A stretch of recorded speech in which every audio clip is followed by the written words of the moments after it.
September is World Alzheimer's Month. Today, I'm joined by the CEO of Alzheimer's Society of Manitoba, Erin Crawford. Thank you so much for taking the time. Thanks for having me.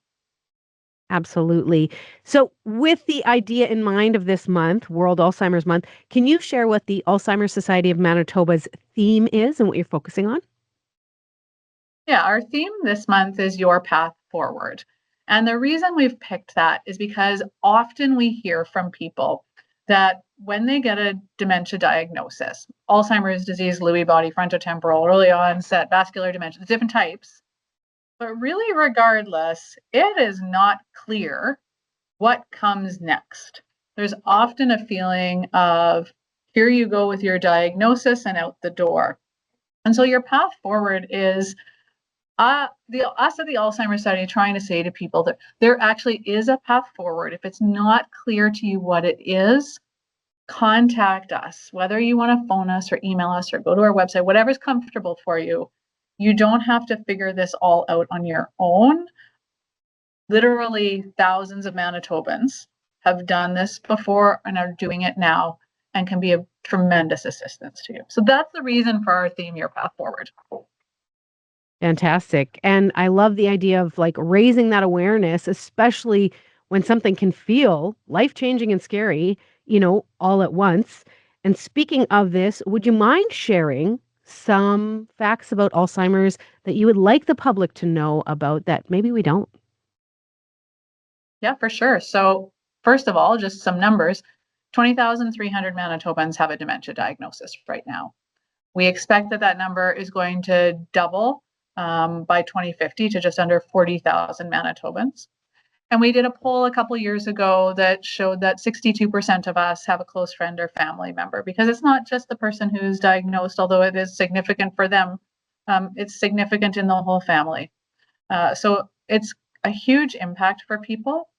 Um, and I think some of the misconceptions around it are that it's what most people know about it is that there's memory loss, but there can be other symptoms and signs that we ask people to look for.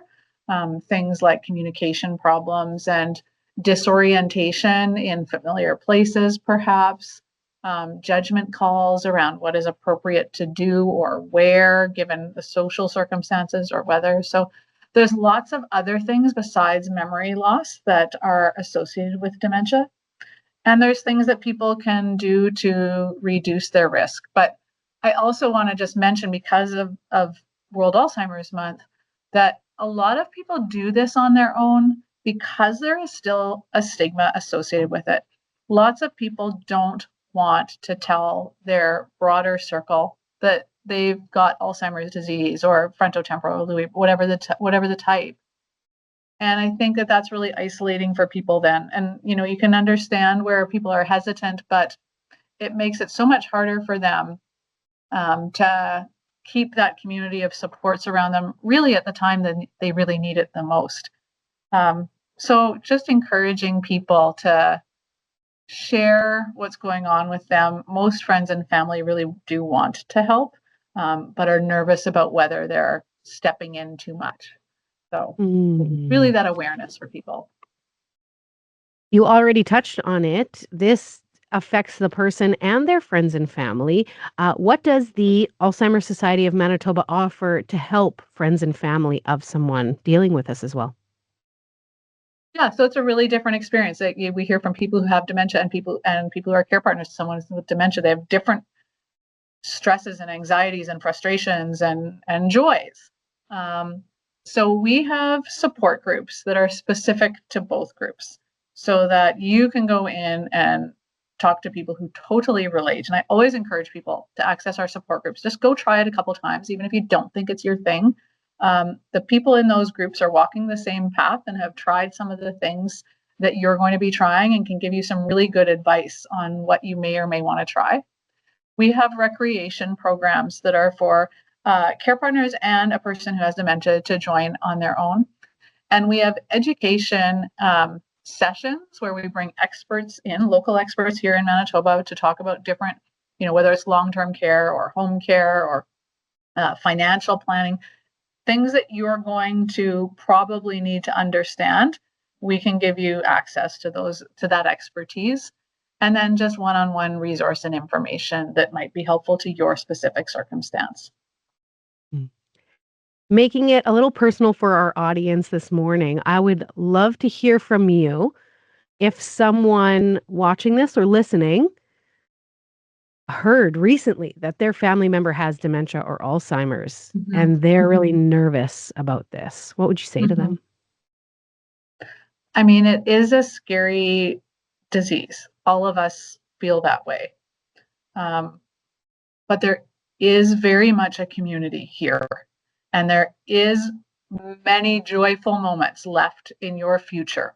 There is lots of good life to be lived, and connect in with the folks at the Alzheimer's Society as soon as you can, because it's going to make what is a difficult road so much lighter and more manageable, and give you the opportunity to find those moments of joy where they are, and face the hard parts and the difficult decisions and planning in a way that accomplishes the path that you want for yourself and that you want for your loved ones. So I would just encourage anybody to not feel like they should do it all on their own, because they don't need to. Great advice. When it comes to you mentioned that some of this Alzheimer's dementia can be prevented. Do you want to share just a couple quick things maybe? Yeah, and I'm actually going to, in a funny way, nitpick the prevention versus risk reduction, and that's because we don't actually know enough yet about dementia to say you can prevent it. But if you do this, you can prevent it. You may still get it. But some of the things you can do to reduce your risk, it's all the stuff you're used to hearing about. So all of your healthy lifestyle, diet and exercise and not drinking and not smoking. But it is also things like staying socially engaged, getting your hearing checked, doing things that stimulate your mind in new ways, learn a new language. All of these things are associated with a lower risk of developing dementia, and some of them are fun, like going golfing with your friends, going for lunch. Those sorts of things really do seem to have a protective effect. So I would encourage all your listeners to go out for a nice healthy lunch. I love it. Thank you so much, Erin, for that. Is there anything else that you wanted to share today?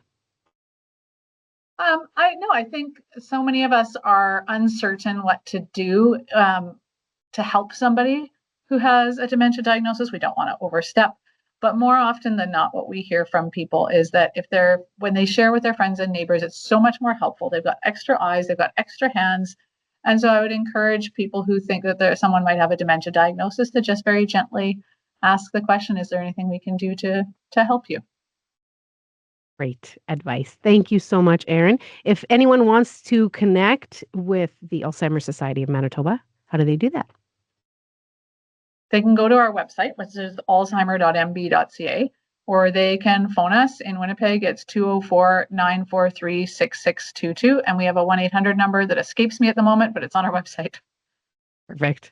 Well, thank you so much for taking the time to talk about this, and we're going to share it with all our listeners. Thanks so much. Appreciate it.